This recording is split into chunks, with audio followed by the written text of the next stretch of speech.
अस्सलाम वालेकुम एवरीवन, मैं हूं मोहम्मद तलहा और आप लोग देख रहे हैं तलाश फेस एकेडमी। तो हमारी ई कैट और एम कैट की सीरीज़ जो है वो कंटिन्यू है और आज जो है लेक्चर नंबर 1 कवर करेंगे केमिस्ट्री का। और आज का जो लेक्चर है उसमें जो बेसिक कॉन्सेप्ट्स हैं केमिस्ट्री के उनको डिस्कस करेंगे और फिर जो सेकेंड पार्ट होगा हमारी वीडियो का इंशाल्लाह उसमें जो है वो हम लोग कवर करेंगे इन टॉपिक से related different multiple choice questions. तो बेसिक कॉन्सेप्ट्स जो है केमिस्ट्री के स्टार्ट होते हैं with the definition of chemistry. सबसे पहले ये बात समझते हैं कि व्हाट इज़ केमिस्ट्री। मेजॉरिटी आप में से जानते होंगे, लेकिन हम तो यहाँ पे रिवाइज कर रहे हैं ना, तो रिवीजन इंपॉर्टेंट है बहुत ज़्यादा। स्टडी है किस किस चीज़ का? Composition. Chemistry is the study of composition, structure, properties, ये सब कुछ स्टडी करते हैं। Changes in matter and energy. ठीक है, मेनली अगर हम केमिस्ट्री को डिफाइन करें तो it is the study of composition of matter and energy, structure of matter, properties और चेंजेस जो आते हैं मैटर में और एनर्जी में उनको स्टडी करते हैं केमिस्ट्री में। ठीक है ना, और वो लॉज भी इसके अंदर शामिल होते हैं जो इन चेंजेस को गवर्न करते हैं, जो उन पर काम करते हैं, वो सारे के सारे हम लोग स्टडी करते हैं केमिस्ट्री में। तो it is the branch of science, और साइंस को ऑलरेडी डिस्कस कर लिया था हमने in the lecture of physics. ठीक है ना, तो जस्ट यहाँ पर हमें केमिस्ट्री की बात करनी है। मैटर की क्या साख्त है, मैटर किन चीज़ों से मिलकर बन रहा है, मॉलिक्यूल्स, एटम्स, उनकी क्या क्या खुसूसियात हैं और किस तरीके से चेंजेस आते हैं, केमिकल चेंजेस आते हैं इन मैटर एनर्जी, ये सब कुछ स्टडी किया जाता है केमिस्ट्री के अंदर। और जब हम बात कर ही रहे हैं मैटर की, तो इस बात को आपने जहन में रखना है कि मैटर को हम कैसे क्लासीफाई कर सकते हैं। तो अगर हम बात करें मैटर की, तो मैटर को हम सबसे पहले क्लासीफाई कर सकते हैं दो पार्ट्स में। पहले कहलाते हैं सब्सटेंसेस। सब्सटेंसेस की खास बात यह है कि ये होते हैं प्योर, और दूसरे प्योर नहीं होते, उन्हें सिर्फ हम क्या कहते हैं, उन्हें सिर्फ हम कहते हैं मिक्सचर्स। तो मैटर को हम दो पार्ट्स में डिवाइड करते हैं, सब्सटेंसेस होते हैं जो कि प्योर होते हैं और होते हैं मिक्सचर्स। ठीक है, सब्सटेंसेस की बात करें तो केमिस्ट्री में ये कोई केमिकल सब्सटेंस है जिसकी एक कांस्टेंट केमिकल कंपोजिशन होती है, यानी कि वो प्योर होते हैं। और मिक्सचर में जो है वो जस्ट जो है वो उनको मिला दिया जाता है। जैसे कि मिसाल के तौर पे प्योर सब्सटेंसेस जो है वो दो टाइप के होते हैं, इससे आप क्लैरिफाई कर लोगे। पहले कहते हैं हम लोग एलिमेंट्स और दूसरे कहलाते हैं कंपाउंड्स। ये सब प्योर है, ठीक है ना, ये प्योर सब्सटेंसेस हैं, एलिमेंट्स और कंपाउंड्स। जबकि जो मिक्सचर्स हैं ये जो है वो बस चीज़ों को मिक्स कर दिया, केमिकली नहीं, जस्ट फिजिकली हमने जो है वो उनको मिला दिया है, और ये कहलाते हैं होमोजीनस एंड हेट्रोजीनस। एक मिक्सचर होता है होमोजीनस और एक होता है हेट्रोजीनस, जहाँ पे अलग अलग नज़र आ रहे हो। होमो मीन्स सेम और hetero means more than one. तो कंपोनेंट्स अगर नज़र आते हैं तो वो होमोजीनस मिक्सचर कहलाता है या हेट्रोजीनस मिक्सचर कहलाता है।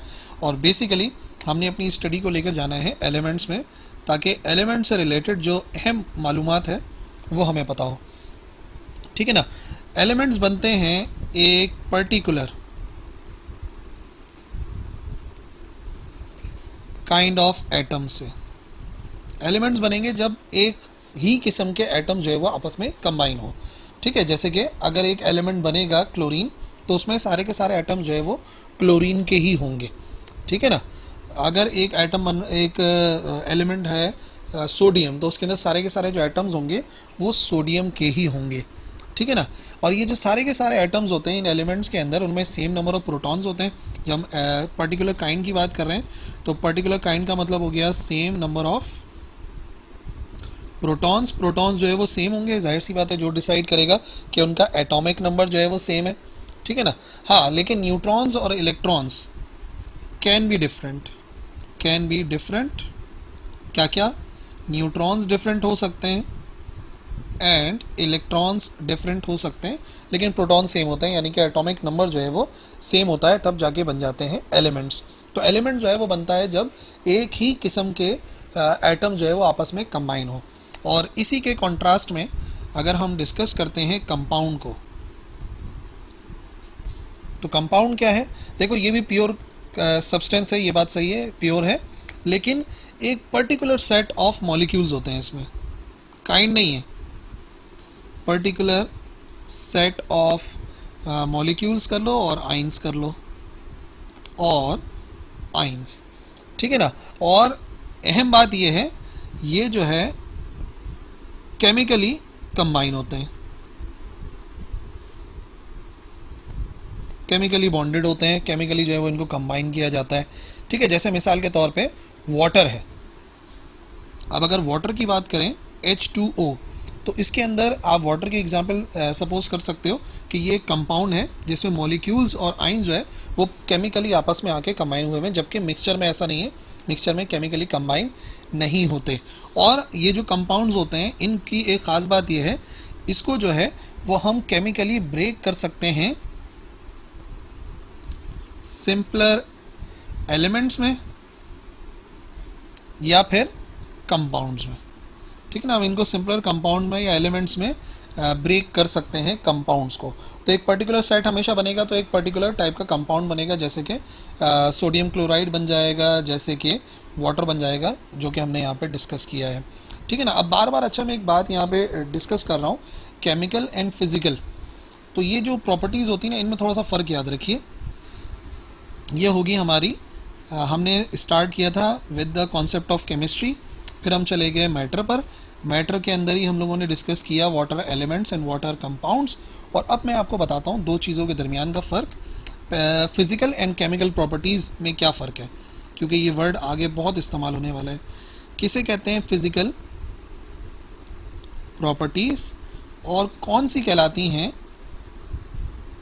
केमिकल प्रॉपर्टीज़, ठीक है, कीमियाई और तबई, यानी कि फिजिकल एंड केमिकल। तो अगर हम फिजिकल प्रॉपर्टीज़ की बात करें तो ये वो प्रॉपर्टीज़ हैं जो कि एक एलिमेंट को, एक कंपाउंड को दूसरे कंपाउंड से फिजिकल बेसिस पर फ़र्क करवाती हैं। जैसे कि अगर हम बात करें कलर की, हम अगर बात करें यहाँ पर उसके बॉइलिंग पॉइंट की, ठीक है, अगर हम फ़र्क करें मिसाल के तौर पे उसकी महक की, ओडोर की, तो ये सब जो है फिजिकल प्रॉपर्टीज़ हैं।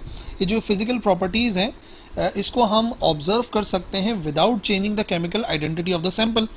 फिजिकल प्रॉपर्टीज़ को ऑब्जर्व करने के लिए हमें केमिकली कुछ चेंज करने की ज़रूरत नहीं है, हम उसको फिजिकली ऑब्जर्व कर सकते हैं। फिजिकल प्रॉपर्टीज़ को हम डायरेक्टली ऑब्जर्व कर सकते हैं विदाउट एनी केमिकल रिएक्शन और समथिंग, ठीक है ना। और केमिकल प्रॉपर्टीज़ जो हैं उन्हें तभी ऑब्जर्व कर सकते हो जब हम क्या कराएं, जब हम चेंज कराएं, बाय चेंजिंग केमिकल आइडेंटिटी, यानी कि उसका कोई ना कोई रिएक्शन कराना पड़ेगा ऑफ अ सब्सटेंस। सब्सटेंस की केमिकल आइडेंटिटी जो है वो चेंज किए बिना केमिकल प्रॉपर्टीज़ को हासिल करना मुमकिन नहीं है। जैसे कि केमिकल प्रॉपर्टीज़ की एग्जांपल देते हैं, कोई एलिमेंट कितना रिएक्टिव है तो उसकी रिएक्टिविटी मालूम करने के लिए रिएक्शन कराओगे तभी पता चलेगा, ठीक है। वो कितना फ्लेमेबल है, जब उसको फ्लेम करेंगे तब पता चलेगा। ऑक्सीडेशन स्टेट्स, ये भी केमिकल प्रॉपर्टीज़ हैं। तो कहने का मकसद ये है कि ये बड़ी अहम बात है कि आपको इन दोनों में तो फ़र्क पता ही होना चाहिए कि फिजिकल प्रॉपर्टीज़ कौन सी हैं, केमिकल। फिजिकल वो है जो डायरेक्टली ऑब्जर्व की जा सकती हैं, उसकी तबई हालत जो होती है, और केमिकली जब हम केमिकल रिएक्शन कराते हैं तभी हमें पता लगता है कि अच्छा ये है इसकी केमिकल प्रॉपर्टीज़। और ज़्यादा basic concepts, what are atom, atom किसे कहते हैं, स्मॉलेस्ट पार्टिकल होता है किसी भी एलिमेंट का, स्मॉलेस्ट पार्टिकल ऑफ एलिमेंट, ठीक है, एटम, यानी कि सबसे छोटा हिस्सा, अनडिविजिबल, मतलब एटम का मतलब तो होता है एटमस जिससे निकला है, ठीक है ना। और ये इसकी कोई भी एग्जांपल हो सकती है, जैसे मिसाल के तौर पे एटम जो है वो हमें हीलियम का मिल जाता है इन फ्री स्टेट, वो हमें नियॉन का मिल जाता है इन फ्री स्टेट। तो ये एग्जांपल्स हो जाएंगी एटम की। लेकिन ये है कि एटम जो है ना वो सबसे छोटा हिस्सा है, सबसे छोटा, जो कि आमतौर पे हमें मिलता भी नहीं है फ्री हालत में, बल्कि ये जो है वो हमें मॉलिक्यूल की फॉर्म में मिलता है या किसी और कंपाउंड की फॉर्म में मिलता है। लेकिन in case of helium neon ये हमें मिल भी सकता है in free state, in free nature, ठीक है ना। और एटम्स की खास बात यह है कि एटम कंसिस्ट करते हैं तीन पार्टिकल्स पे, प्रोटॉन जो कि सेंट्रल पार्ट होता है, अगर एटम की सेंट्रल बात की जाए तो वहाँ पे प्रोटॉन और न्यूट्रॉन होते हैं, और नेगेटिव जो चार्ज होता है इलेक्ट्रॉन वो उसके गिर्द रिवॉल्व कर रहा होता है। तो बेसिकली ये सारी चीज़ें तो हमें मालूम होती हैं इसमें कोई इतनी प्रॉब्लम होती नहीं है। और अगर देखा जाए कि हमारा जो एटम है उसका ये साइज़ कितना होता है, अगर इसके साइज़ की बात की जाए तो याद रखिए जो एटम का साइज़ है वो अप्रॉक्सीमेटली 0.2 नैनोमीटर के बराबर होता है। ये एक एटम का साइज़ है 0.2 नैनोमीटर के बराबर। और अगर मास की बात की जाए, ये मैंने इसका साइज़ बताया है, और अगर इसके मास की बात की जाए कि एक एटम का मास कितना होता है, तो याद रखो ये होता है 10⁻⁻27 किलोग्राम की रेंज में, ठीक है ना। और वैसे हम जो है उसके लिए एक और किलोग्राम के अलावा यूज़ करते हैं AMU, एटॉमिक मास यूनिट। और एक एटॉमिक मास यूनिट जो है वो बराबर होता है अप्रॉक्सीमेटली 1.66 10⁻⁻27 किलोग्राम। तो हम किलोग्राम भी यूज़ करते हैं और हम जो है वो AMU भी इस्तेमाल करते हैं, तो इस तरीके से पता लग सकता है हमें, ठीक है ना। और एक अहम बात जो स्टूडेंट कंफ्यूज हो जाते हैं, मॉलिक्यूल किसे कहते हैं? मॉलिक्यूल कहते हैं जब दो या दो से ज़्यादा एटम आपस में कंबाइन हो, ये आ गया मॉलिक्यूल। मॉलिक्यूल की क्या डेफिनेशन होती है? मॉलिक्यूल जो है ये है जो कि कॉम्बिनेशन ऑफ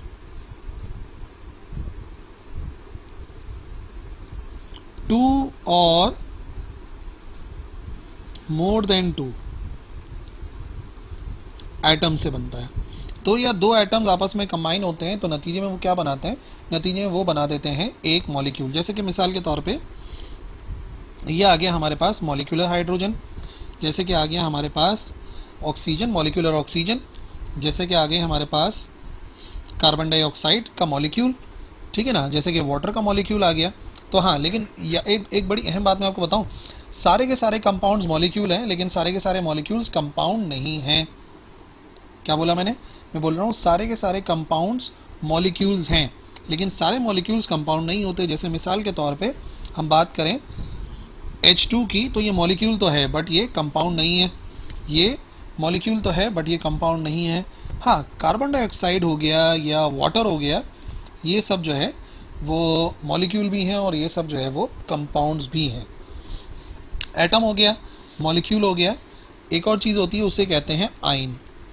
आयन क्या है? आयन है जिससे इलेक्ट्रॉन के ऊपर किसी एटम के ऊपर चार्ज का आना। हमें पता है किसी भी एटम के अंदर नंबर ऑफ प्रोटॉन और नंबर ऑफ इलेक्ट्रॉन जो है वो इक्वल होते हैं। अगर एक इलेक्ट्रॉन है तो एक प्रोटॉन होता है, लेकिन अगर इसमें एक और प्रोटॉन ऐड हो जाए, एक और इलेक्ट्रॉन ऐड हो जाए तो नेगेटिव चार्ज आ जाएगा इस पर। और नतीजे में अगर मिसाल के तौर पे हमारे पास है 2 प्रोटॉन और कुछ न्यूट्रॉन और 2 ही इलेक्ट्रॉन जो है वो इसके रिवॉल्व कर रहे हैं, तो अगर यहाँ से एक इलेक्ट्रॉन निकल जाता है तो इसके ऊपर अपने आप पॉजिटिव चार्ज आ जाएगा। तो आयन कहते हैं इसी पॉजिटिव चार्ज को, जिसके number of protons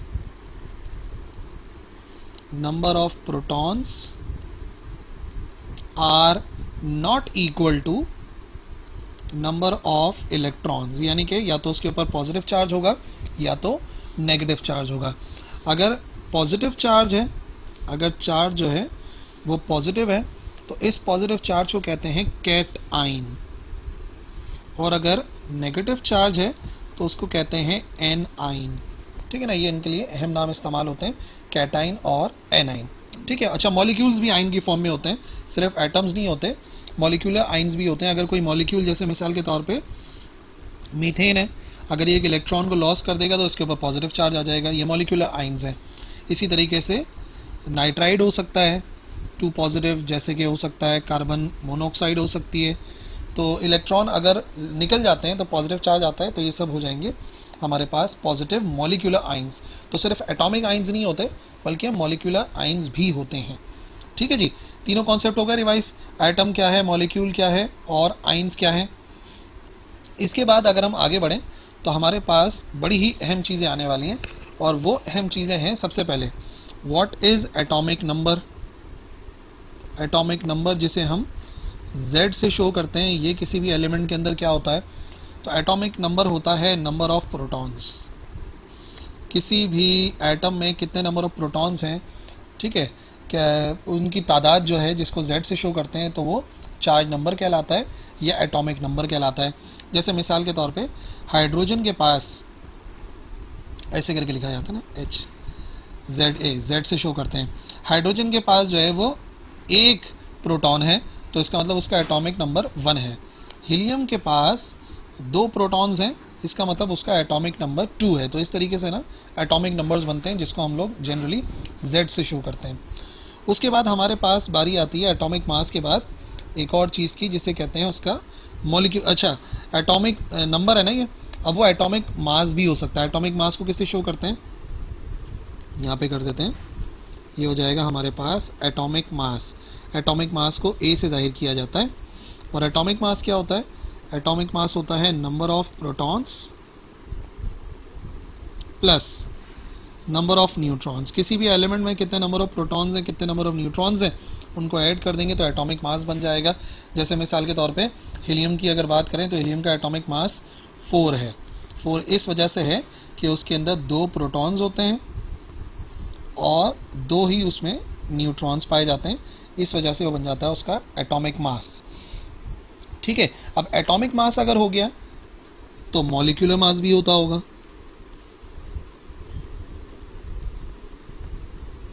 so what is molecular mass, तो याद रखो मॉलिक्यूलर मास किसी भी सब्सटेंस का मास होता है उसके एक मॉलिक्यूल का, ठीक है ना, एक मॉलिक्यूल का मास होता है। और वो जो एक मॉलिक्यूल का मास है वो बेसिकली इक्वल होता है मास ऑफ मॉलिक्यूल। और ये जो मास ऑफ मॉलिक्यूल होता है बेसिकली हम जो मेजर करते हैं वो मेजर करते हैं 1/12 the mass of carbon. Carbon 12 जो है इसके मास से कंपेयर करते हैं, ये जो है वो सबसे ज़्यादा रीसेंट तरीक़ेकार है जिस तरीके से हम जो है वो मासेस को मेजर करेंगे, तो वो मॉलिक्यूलर मास कहलाता है। तो हम जैसे ही मॉलिक्यूलर मास निकालेंगे किसी भी चीज़ का, जैसे मिसाल के तौर पे अगर मैं मॉलिक्यूलर मास निकालूं हमारे पास सोडियम क्लोराइड का तो 58.5 अगर आ रहा है, तो इसका मतलब वो उसके एक मॉलिक्यूल का मास है। ठीक है ना, तो जैसे एटॉमिक मास होता है वैसे ही जो है वो मॉलिक्यूलर मास भी बन जाता है। और ये एटॉमिक नंबर हो गया, एटॉमिक मास हो गया, मॉलिक्यूलर मास हो गया। अब इन डेफिनेशन से एक और डेफिनेशन क्लियर हो जाती है, व्हाट आर आइसोटोप्स। सारे बेसिक कॉन्सेप्ट्स रिवाइज करने, तो आइसोटोप भी उनमें से एक है। आइसोटोप्स कहते हैं सेम नंबर ऑफ प्रोटॉन्स, ऐसे एलिमेंट जिनमें प्रोटॉन्स की तादाद सेम हो but different number of neutrons, neutrons की तादाद मुख्तलिफ हो। नहीं तो ऐसे डिफाइन कर सकते हैं कि ये वो होते हैं जिनका सेम एटॉमिक नंबर होता है, एटॉमिक नंबर जो है वो इनका सेम होता है बट इनका एटॉमिक मास डिफरेंट होता है, डिफरेंट एटॉमिक मास, इस तरीके से डिफाइन कर लो। इनकी अहम बात ये भी है कि इन सब की सेम केमिकल प्रॉपर्टीज़ होती हैं, जो कि हमें पता है केमिकल चेंजेस से पता लगती हैं, केमिकल प्रॉपर्टीज़। बट अगेन वही बात जो ऊपर से बताते आ रहे हैं, डिफरेंट फिजिकल प्रॉपर्टीज़। फिजिकली ये जो है वो एक दूसरे डिफरेंट होते हैं, कोई भारी होता है कोई हल्का होता है। तो इस तरीके से जो है वो हम आइसोटोप्स को एक दूसरे के साथ डिफरेंशिएट कर सकते हैं। ठीक है, जैसे मिसाल के तौर पे हाइड्रोजन के कुछ आइसोटोप्स होते हैं, प्रोटियम होता है, ड्यूट्रियम होता है, ट्राइट्रियम होता है, सब में एक एक प्रोटॉन है, लेकिन पहले वाले के अंदर 0 न्यूट्रॉन है, दूसरे में 1 न्यूट्रॉन है, अगले वाले के अंदर एक और न्यूट्रॉन है। इसी तरीके से कार्बन के आइसोटोप्स होते हैं, कार्बन का आइसोटोप होता है 11 भी होता है, कार्बन 12 भी होता है, कार्बन जो है वो 13 भी होता है, कार्बन जो है वो 14 भी होता है। तो ये मुख्तलिफ जो है वो आइसोटोप्स होते हैं, तो हर एक के अलग अलग नंबर ऑफ आइसोटोप्स हैं। बट हमें कैसे पता लगता है, याद रखो आइसोटोप्स की पहचान होती है मास स्पेक्ट्रोमीटर के जरिए। हाउ वी आइडेंटिफाई, हमें कैसे पता उसका एटॉमिक मास कितना आ रहा है, तो एक डिवाइस होती है उसे मास स्पेक्ट्रोमीटर कहते हैं, इंस्ट्रूमेंट है, और ये मेजर करती है मासेस को और उनकी रिलेटिव कंसंट्रेशन को एटम में। ठीक है ना, ये हमें मेजर करके बता देगा किन चीज़ों को, ये मास को मेजर करेगा और जो किसी भी एलिमेंट में उनकी रिलेटिव कंसंट्रेशन है, यानी कि कितनी तादाद में कितनी परसेंटेज में पाए जाते हैं। तो इस तरीके से मास स्पेक्ट्रोमीटर जो है वो उसको मेजर करता है। अच्छा, उसकी वर्किंग ज़्यादा फिजिकल है तो इंशाल्लाह फिजिक्स में डिस्कस हो जाएगी। तो फिलहाल जो है वो सिर्फ इस बात को याद रखना है कि कैसे हम लोग मेजर कर सकते हैं मासेस को with the help of mass spectrometer. Working जो है वो इंशाल्लाह फिजिक्स में जो है वो डिस्कस हो जाएगी। तो फिलहाल इसको इतना ही रखना है। ओके, तो दो टाइप के फॉर्मूले बनते हैं जब भी हम लोग डिस्कस करते हैं किसी भी केमिकल एलिमेंट को, कभी भी कंपाउंड को डिस्कस करते हैं, तो दो टाइप के जो है वो उसके फॉर्मूले बनते हैं। पहले टाइप का फॉर्मूला कहलाता है एम्पिरिकल और दूसरे कहलाते हैं मॉलिक्यूलर। मॉलिक्यूलर फॉर्मूला जो है वो बताता है हमें एक्चुअल नंबर ऑफ मॉलिक्यूल्स, कि उसमें एक्चुअल नंबर ऑफ मॉलिक्यूल्स कितने हैं। ठीक है जी। और ये जो एम्पिरिकल फॉर्मूला है ये हमें सिर्फ होल नंबर रेशो में बताता है एटम के, whole number ratio of atoms. ये हमें एक्चुअल तादाद नहीं बताता है, वो सिर्फ हमें जो है वो रेशो बताता है कि जो एटम्स हैं वो किस रेशो में पाए जा रहे हैं। जैसे मिसाल के तौर पे हम बात करते हैं यहाँ पर C2H4 की।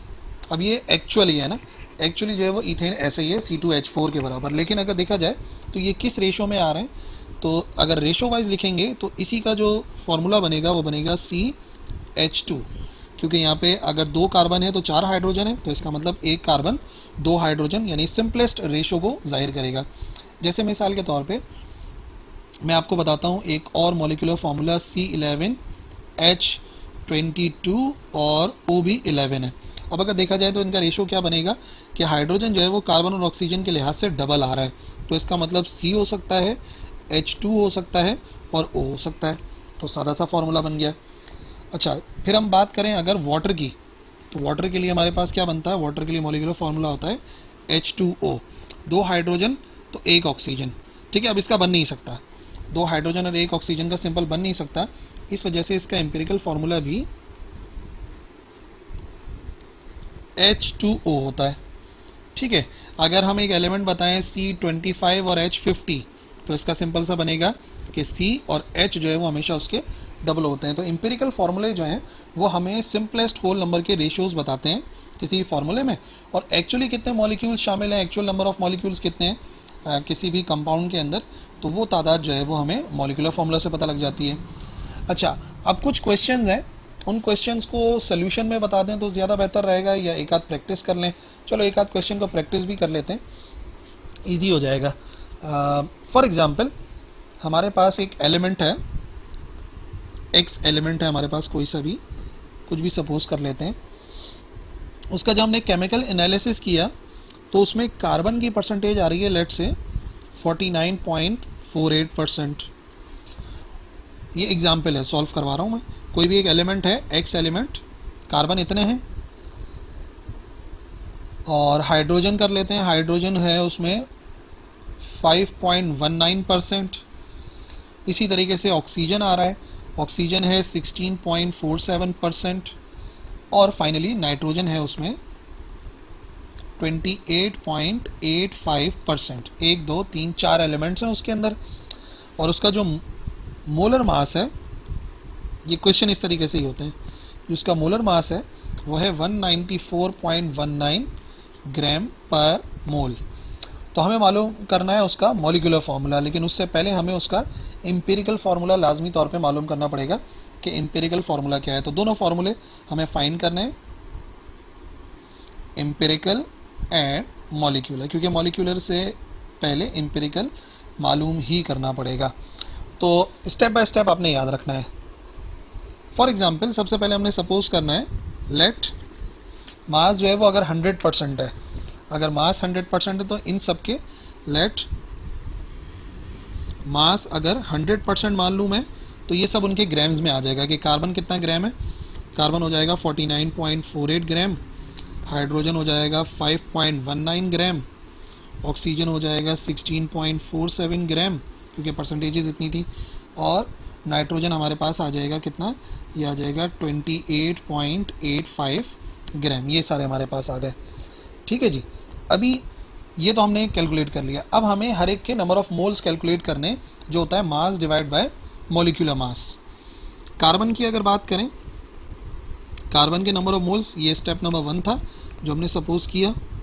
ये आ गया step number 2, number of moles निकालेंगे सबके, तो mass divide by molecular mass 49.48 divided by 12। ठीक है, कार्बन के बाद हाइड्रोजन है,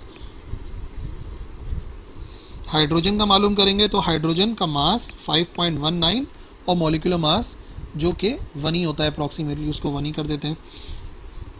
ऑक्सीजन की बात करेंगे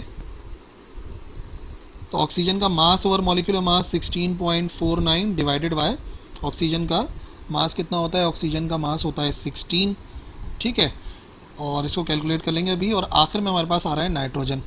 नाइट्रोजन की बात करें तो ये 28.85 है, और वैसे नाइट्रोजन का एटॉमिक मास होता है 14। सबको डिवाइड कराएंगे तो हर एक के नंबर ऑफ मॉलिक्यूल आ जाएंगे। कितने कितने नंबर ऑफ मॉलिक्यूल हैं, दिस डिवाइड बाय 12, ये हो जाएगा 4.123, ये हो जाएगा 5.19, 16 डिवाइड बाय दिस 1.029, और ये हो जाएगा हमारे पास 2.061। ये आ गए नाइट्रोजन। ये सबके ना हमारे पास नंबर ऑफ मोल्स आ गए कि नंबर ऑफ मोल्स कितने हैं। पहले स्टेप में मासेस, और अगर मासेस गिवन है तो directly number of moles calculate करने। फिर आ जाएगा हमारा स्टेप नंबर 3।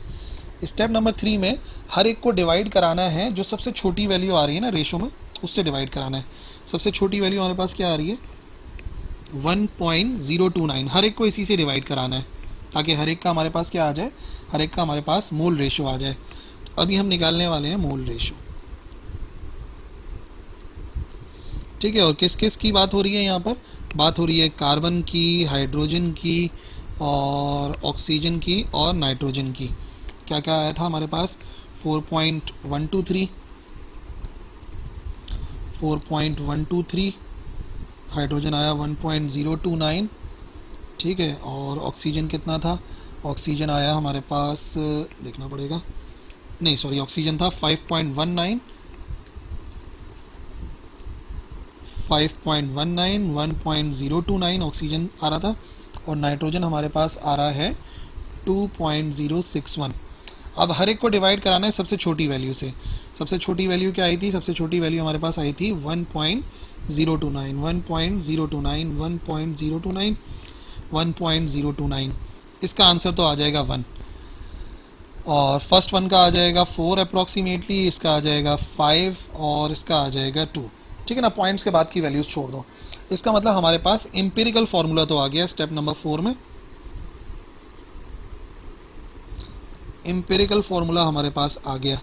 एम्पिरिकल फार्मूला कैसे आया हमारे पास, इसका मतलब कार्बन 4 है, हाइड्रोजन 5 है, ऑक्सीजन 1 है, और नाइट्रोजन जो है वो 2 है। ये एम्पिरिकल फार्मूला है, ठीक है।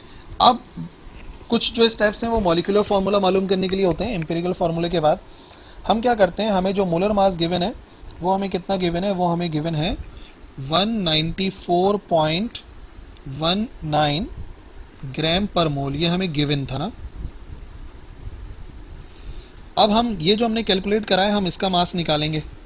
इसका मास कैलकुलेट करेंगे तो 12 × 4 प्लस 1 × 5 प्लस ऑक्सीजन का 16 × 1 और नाइट्रोजन का 14 × 2।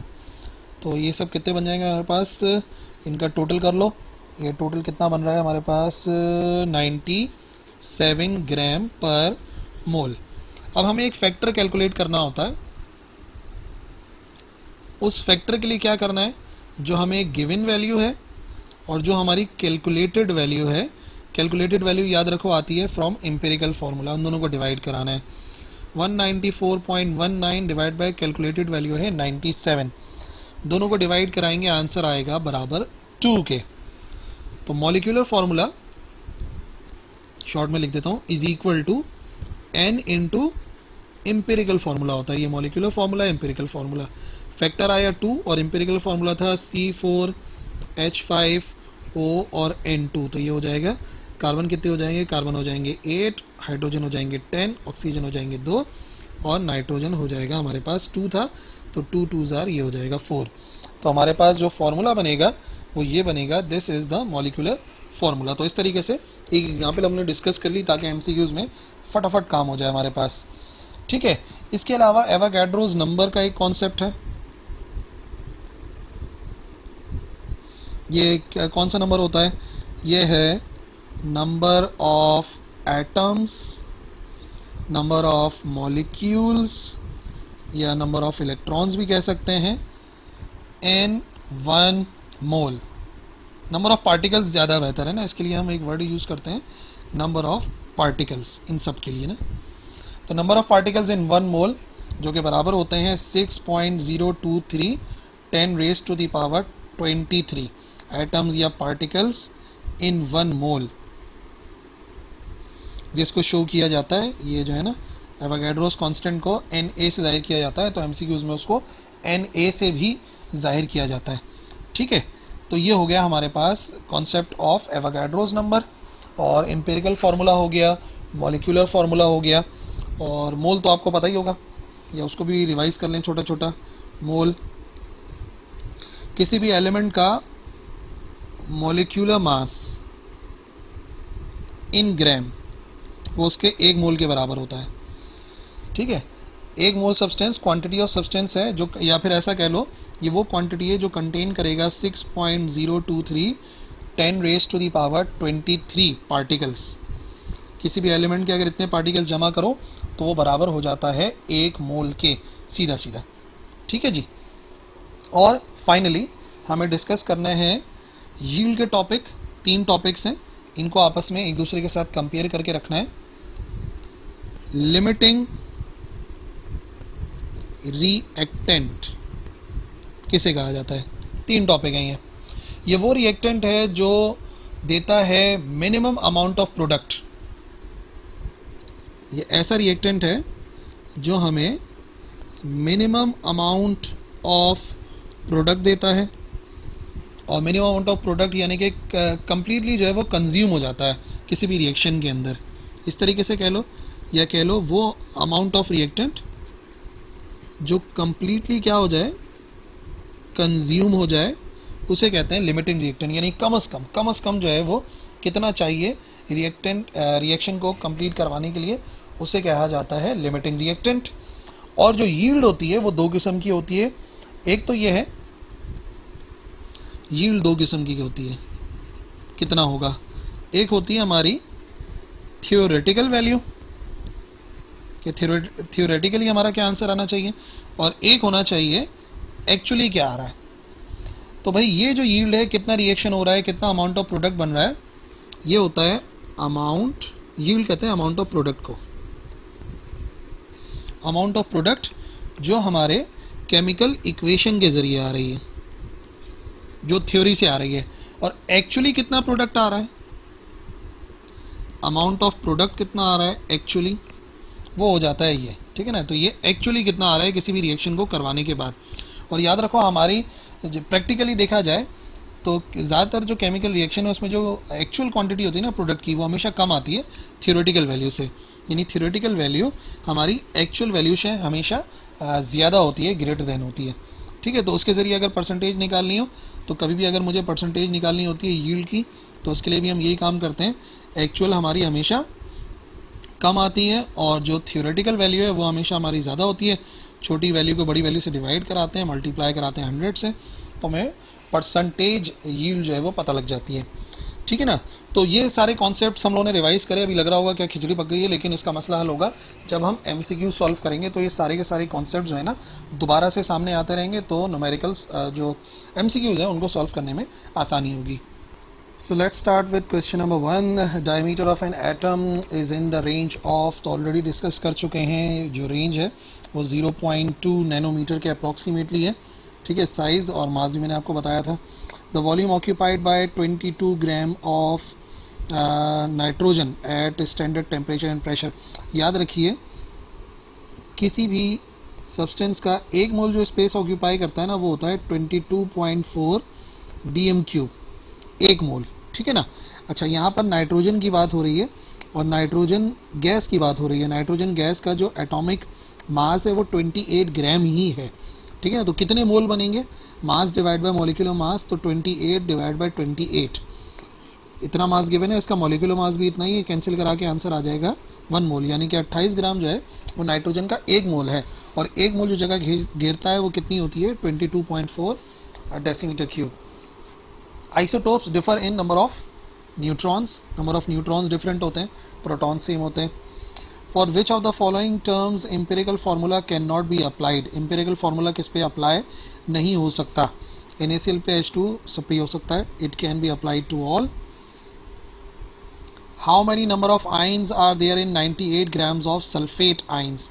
सल्फेट आइंस के अंदर कितने जो है वो नंबर ऑफ आइंस हैं और कितना मास गिवन है, इतना गिवन है। तो देखो नंबर ऑफ मोल्स कैलकुलेट करने, उससे इजीली आंसर आ जाएगा।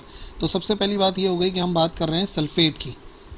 सल्फेट जो कि बराबर होता है SO4 के, ठीक है। तो सल्फ़र का आ गया हमारे पास 32 प्लस ऑक्सीजन का होता है 16 इंटू 4, तो ये हो जाएगा हमारे पास कितना 16 इंटू 4 64 और प्लस इसमें आ जाएगा 32, ये हो जाएगा 96 ग्राम। तो अप्रॉक्सीमेटली एक मोल की ही बात हो रही है। सल्फेट का एक ही मोल है तो उसके अंदर नंबर ऑफ आइंस कितने होंगे, वही होंगे एवोगाड्रोस कांस्टेंट के बराबर 6.02 10 raised to the power 23। How can you separate the mixture of to gases. Gases जिनके एटॉमिक मासेस डिफरेंट हैं उनको हम ग्राम्स लॉ ऑफ डिफ्यूजन से अलग कर सकते हैं। वैसे तो आगे डिस्कस करना है, लेकिन हमें पता है जो रेट ऑफ डिफ्यूजन होता है वो इन्वर्सली प्रोपोर्शनल होता है to the under root of its density, और मास से भी कैलकुलेट कर सकते हैं। 7 which of the following statement is wrong about isotopes के बारे में क्या चीज़ गलत है। They possess different mass number, सही है। They possess same physical properties, they possess same chemical properties, ये आ गया they possess same physical properties, क्योंकि मैंने आपको बताया फिजिकल प्रॉपर्टीज डिफरेंट होती हैं डिफरेंट आइसोटोप्स की। Question number 28 which of the following method is use to estimate oxygen in an organic compound. ये एक तरीक़ेकार है जो कि आगे हम लोगों ने स्टडी करना है। ऑक्सीजन क्योंकि कंबशन बहुत अच्छी करती है तो कंबशन मेथड के ज़रिए हम मालूम कर सकते हैं percentage of oxygen in the organic compound. The empirical formula of chloroform, chloroform का एम्पिरिकल फार्मूला, नॉर्मल फार्मूला यही होता है CHCl3। Percentage of calcium in calcium carbonate, calcium carbonate के अंदर कितना परसेंट जो है वो कैल्शियम पाया जाता है, ये कैलकुलेट करना है। कैल्शियम कार्बोनेट हो गया CaCO3, ठीक है। तो कैल्शियम के लिए आ गया हमारे पास 40 प्लस कार्बन के लिए आ गया 12, और ऑक्सीजन का होता है कितना 16, और कितना हो गया 16 इंटू 3, 16 इंटू 3 ये हो जाएगा 48। तो एक्चुअली हमें टोटल पता लग जाएगा टोटल कितना मास है। तो 40 और ये हो जाएगा plus 12 and plus 48, it is equal to 100, ठीक है ना, ये 100 के बराबर है। और परसेंटेज कैलकुलेट करते हैं तो कितना सब्सटेंस है 40% है, और सॉरी कितना है कैल्शियम का 40 है, divide by 100 multiply by 100, percentage calculate करने के लिए 40 आंसर आएगा। कैल्शियम कार्बोनेट में कैल्शियम जो है वो 40% है क्योंकि टोटल मास 100 बन रहा है, ठीक है। उसमें से 40 कैल्शियम है तो जाहिर सी बात है 100 का 40% बना ना। The empirical formula of compound having 50% sulphur and 50% oxygen by mass, ये यही होगा, क्योंकि अगर देखा जाए तो सल्फर का एटॉमिक मास होता है 32 और ऑक्सीजन का 16 होता है, लेकिन दो हैं तो 16 इंटू 2 ये भी कितना हो जाएगा 32। तो 50% सल्फर 50% ऑक्सीजन SO2 में ही पाया जाता है। क्वेश्चन नंबर 12, अच्छा इसके अंदर कुछ मिस प्रिंटिंग है, ये ब्रोमीन के दो आइसोटोप कह रहे हैं 39 35, तो बहरहाल इसको हम लेफ्ट कर देंगे, इसको रहने दो। 13 पे चलो। द रिंग, एक रिंग है जिसके अंदर 1.2 ग्राम ऑफ डायमंड है, तो उसमें कितने नंबर ऑफ कार्बन आइटम्स पाए जाएंगे। तो सबसे पहली बात ये नंबर ऑफ एटम्स मोल के ज़रिए पता लगते हैं, तो पहले मोल निकालने पड़ेंगे।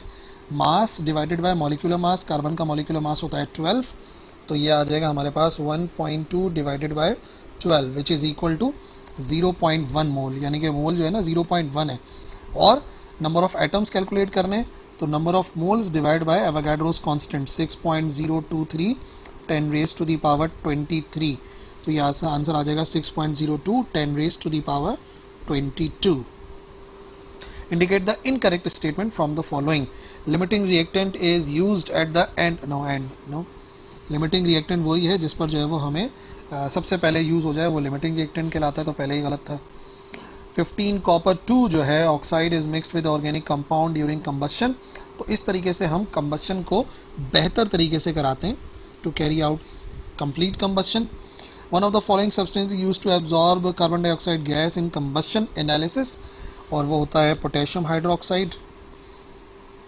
The compound having highest percentage of oxygen, oxygen की परसेंटेज कह रहे हैं, मास नहीं कह रहे। देखो यहाँ पर दो ऑक्सीजन की बात करें ना, यहाँ पे 2 ऑक्सीजन है लेकिन कार्बन भी है और 2 कार्बन है तो ये कम है, इधर सिर्फ 1 ऑक्सीजन है, इधर भी 1 ही ऑक्सीजन है। यहाँ पे अगर आप देखो ना तो यहाँ पे हाईएस्ट परसेंटेज है क्योंकि यहाँ पर हाइड्रोजन का एटॉमिक मास जो है वो 2 आ रहा है मॉलिक्यूलर मास, और इसका 16 है, तो सबसे ज़्यादा परसेंटेज ऑक्सीजन की पानी में पाई जाती है बाकी सबके लिहाज से। What are the ratios among the volumes of the gases? 32, 2 और 16 if equal masses of each gas is taken. तो एम्पिरिकल फार्मूले के ज़रिए इजीली कैलकुलेट कर सकते हैं ना. तो आप देख लो सबसे छोटा डिवीजन इक्वल मासेस ये कितना हो जाएगा, ऑक्सीजन 2 और 16, मीथेन का आ रहा है 16, तो 32 कैंसिल हो जाएगा, 16 ये आ जाएगा 116 कैसे आप देख लो, ये है 16, तो अगर हम मिसाल के तौर पे हम इसको 32 को 1 कर लेते हैं तो 16 2s आर 32 के बराबर आ गया, 2 16s आर 32 के बराबर आ गया और 32 32 आ गया, 116 and 2. Percentage of oxygen in sodium hydroxide, again वही तरीक़ेकार है परसेंटेज कैलकुलेट करने का. सोडियम के लिए आ गया 23, ऑक्सीजन के लिए आ गया 16, हाइड्रोजन के लिए आ गया 1, तो ये हो गया 23 प्लस 24 ये हो गया 40. तो टोटल जो इसका एटॉमिक मास बन गया वो हो गया 40. अब यहाँ पर हमसे ऑक्सीजन की परसेंटेज निकालने को कह रहे हैं ना, तो ऑक्सीजन की परसेंटेज कितनी हो जाएगी, 16 डिवाइडेड बाय 40, 16 डिवाइड बाय 40 ये हो गया हमारे पास 0.4, और परसेंटेज में निकालना है multiply by 100, so it is equal to 40%. How many moles of helium gas occupied 22.4 litre, तो एक मोल ही हमेशा इतनी जगह घेरता है 1.0. The number of oxygen atoms in 4.4 grams of carbon dioxide is approximately, again वही काम करना है, सबसे पहले नंबर ऑफ मोल्स चाहिए, तो 4.4 mass divide by molecular mass, carbon dioxide carbon का 12 और 32 हो गया ऑक्सीजन का, तो ये होता है 44, 4.4 divide by 44, 4.4 divide by 44 is equal to 0.1 mole, ठीक है ना, 0.1 मोल हो गए, तो 0.1 मोल और अमाउंट ऑफ नंबर्स चाहिए, इसको मल्टीप्लाई कराएंगे एवोगाड्रोस कांस्टेंट से into 6.023 10 raise to the power 23, ये हो जाएगा 6.023 10 रेज टू द पावर 22, तो अप्रोक्सीमेटली ये आ जाएगा इतना. इफ Na एवोगाड्रोस नंबर है then the number of valence electrons in 4.2 gram of nitride ion, nitride ion के अंदर कितने हो जाएंगे हमारे पास, अगर हम कैलकुलेट करें तो ये नाइट्राइड की बात हो रही है, वैसे होते हैं 14, और 14 में से कितने निकल गए, 14 में से हमारे पास ये n+3 लिखा हुआ है, तो 3 इलेक्ट्रॉन जो है वो निकल गए, तो कितने हो गए 13 हो गए ना ये, तो वैलेंस इलेक्ट्रॉन आ गए हमारे पास 8, और इसका कितना बना 4.2 mass divide by molecular mass, तो 4.2 डिवाइड बाय कितना आ गया, नाइट्राइड आइन की बात हो रही है 14, 4.2 14 ये आ गया 0.3, तो 8 इंटू 0.3 इंटू एवोगाड्रोस कांस्टेंट, ये मल्टीप्लाई होने के बाद आ जाएगा 2.4 Na के बराबर. The hydrogen phosphate of certain metal, तो ये हाइड्रोजन फॉस्फेट है, तो ये जो है the formula for metal chloride, ये बेसिकली यहाँ पर बात हो रही है किसी मेटल क्लोराइड की, तो 2 आ रही है इसकी वैलेंसी, तो ये बनेगा मेटल के साथ Cl2, ठीक है ना, याद रखिए फॉस्फेट अगर है तो फिर वो जब बनाता है तो इस तरीके से कंबाइन करेगा, Cl2 आएगा. वेपर डेंसिटी डबल होती है, sorry vapour density is equal to 22 है, तो molecular mass vapour density is half of the molecular mass, तो 44 आएगा, यानी कि ट्वाइस करना पड़ेगा. Among the following pairs which one illustrate the law of multiple proportions, multiple proportions जो है वो अप्लाई होती हैं इसमें, कॉपर ऑक्साइड में, कॉपर डाइऑक्साइड में. The set of numerical coefficient that balances the chemical equation, तो वीडियो को यहाँ पे रोक के इसको बैलेंस करो इक्वेशन को और देखो कौन सा आंसर आ रहा है करेक्ट, देख लेना, मैच करना चाहिए इससे, इधर आना चाहिए 2 और फिर इधर भी आना चाहिए 2, इधर आना चाहिए 1 और ये 2 और 1, बैलेंस हो जाएगा. चेक कर लेना बैलेंस किया कि नहीं किया आप लोगों ने. Which law directly explain the law of conservation of mass, Dalton's law जो है वो law of conservation of mass ही है. मॉडर्न एटॉमिक वेट जो है वो हम कार्बन 12 के जरिए मालूम करते हैं. Prefix 10 raise to the power 18 exa कहलाता है, नैनो होता है -9, ठीक है, किलो होता है 10 raise to the power 3, giga होता है 10 raise to the power 9. Difference in density is the basis of gravity, separation जो करते हैं वो डेंसिटी के बेसिस पे करते हैं. Irrespective of the source, pure sample है पानी का जो कि 88.89 मास है, ऑक्सीजन का 11.1% है, और लिखा हुआ है इररिस्पेक्टिव ऑफ द सोर्स, इसका मतलब ये है definite proportions, law of definite proportion है कि एक स्पेसिफिक अमाउंट होता है, एक स्पेसिफिक प्रोपोर्शन होता है। To differentiate carbon 12, carbon 13, carbon 14 the instrument जो यूज़ होता है वो मास स्पेक्ट्रोमीटर है। मैंने आपको बताया आइसोटोप जो है वो मास स्पेक्ट्रोमीटर से रीअरेंज होते हैं। Which one of the following statement is ambiguous, में कौन सी स्टेटमेंट एम्बिगियस है? एम्बिगियस यानी कि हम उसको फाइंड नहीं कर सकते। मोल ऑफ इलेक्ट्रॉन मालूम कर सकते हैं, सोडियम एटम्स के मालूम कर सकते हैं, पोटेशियम एटम।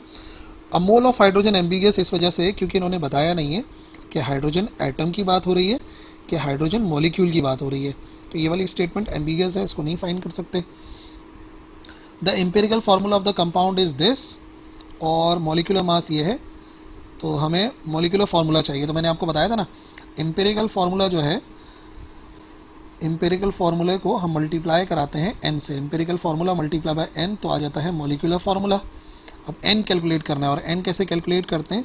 सबसे पहले हम निकाल लेते हैं कि हमारा मॉलिक्यूलर मास 120 आ रहा है और एम्पिरिकल मास कितना आ रहा है 12, कार्बन का 12, हाइड्रोजन का +2, ऑक्सीजन का 16। तो ये कितना हो जाएगा हमारे पास 12 + 2 + 16, ठीक है। तो ये कितना हो गया? ये हो गया 30। कैंसिल करा के आंसर आएगा कितना? 4 आ रहा है, तो इसका मतलब जो ये फार्मूला है उसको 4 से मल्टीप्लाई करना है, तो C4 हो जाएगा, H8 हो जाएगा, और ऑक्सीजन भी 4 हो जाएगा, C4 H8 and O4। The coefficient of viscosity of fluid moving steadily, उसके लिए एक फार्मूला इस्तेमाल होता है ईटा dV/dx, और सारे के सारे जो है F फ्रिक्शनल फोर्स है, A एरिया है, dV/dx वेलोसिटी ग्रेडियंट है, ठीक है, velocity divide by distance at that area. तो ऐसा ही यूनिट ऑफ विस्कोसिटी क्या बनेगा? कोफिशिएंट ऑफ विस्कोसिटी का फॉर्मूला पता करना है, n का अलग करेंगे तो ये आ जाएगा F के साथ आ जाएगा डिस्टेंस डिवाइडेड बाय, ये आ जाएगा हमारे पास वेलोसिटी। फोर्स का यूनिट होता है हमारे पास किलोग्राम मीटर पर सेकंड स्क्वायर, डिस्टेंस का होता है मीटर, वेलोसिटी का होता है हमारे पास वेलोसिटी का होता है मीटर पर second.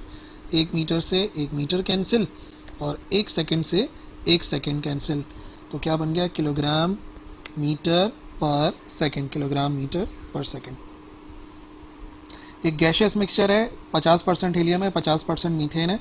By volume what is the percentage of the weight of the methane in the mixture, ठीक है। तो मिक्सचर के अंदर जो टोटल वेट आ रहा है वो हमें फाइंड करना है कितना आ रहा है।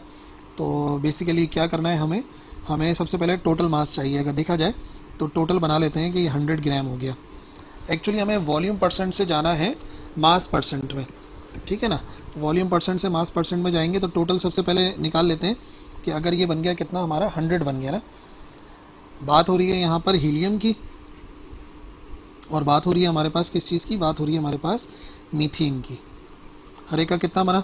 अगर 50% भी, अगर 50-50 भी है तो हीलियम के लिए एटॉमिक मास आ जाएगा हमारे पास 4, और मीथेन के लिए कितना आ जाएगा? मीथेन के लिए हमारे पास आ जाएगा कार्बन 12, और ये हो गया 12 और 4 16, इसका आंसर आ गया 16। तो अगर टोटल मास निकालें तो ये आ जाएगा 16 + 4 कितना आ गया? 20 आ गया। तो परसेंटेज ऑफ मीथेन चाहिए ना, मीथेन का एक्चुअल 16 होता है, ये 20 है, तो 16 डिवाइड बाय 20 into 100, ये आ जाएगा अप्रॉक्सीमेटली 80% के बराबर। How will you separate mixture of 2 gases? Fractional distillation नहीं, फ्रैक्शनल डिस्टिलेशन नहीं होती है, ग्राम लॉ ऑफ डिफ्यूजन से होती है, जिनके मासेस डिफरेंट होते हैं गैसेस के। What is a net charge on ferrous आइन? जो फेरस आइन है, फेरस कहते हैं +2 को। करेक्ट फार्मूला अभी आपको मैंने बताया, एम्पिरिकल फार्मूला मॉलिक्यूलर फार्मूला के दरमियान में। एम्पिरिकल फार्मूले को अगर n से डिवाइड करें तो मॉलिक्यूलर फार्मूला आ जाएगा, ठीक है। और जैसे कि बताया ना, empirical formula multiply by n, empirical formula multiply by n करते हैं तो मॉलिक्यूलर फार्मूला आता है, ये वाला सही है ना। मॉलिक्यूलर फार्मूला डिवाइड में आ जाएगा n के साथ। 1 mole of methane, 1 mole of methane. अब किसी भी चीज़ का 1 मोल होगा तो याद रखिए उसके अंदर 6.02 10⁻23 पार्टिकल्स होते हैं, लेकिन हाइड्रोजन नहीं होंगे, ठीक है ना। तो पहली वाली स्टेटमेंट तो गलत हो गई। हाँ, इसमें 4 ग्राम एटम है कार्बन के, क्योंकि कार्बन का एटॉमिक मास भी 1 होता है और ये 4 एटम है, तो ये बात सही। बाकी अपने आप गलत हो जाएंगे, 3 नहीं है। ओके जी, तो ये हो गया 40 MCQs with respect to the basic concepts in chemistry. I hope तमाम के तमाम क्लियर होंगे। अगर तेज़ी से काम हुआ है तो यूट्यूब पे ऑप्शन होता है वीडियो को स्लो करो और इसको समझने की कोशिश करो, और कोई परेशानी है तो लिखना कमेंट सेक्शन में, I will reply. That's all for today, all the best, अल्लाह हाफिज़।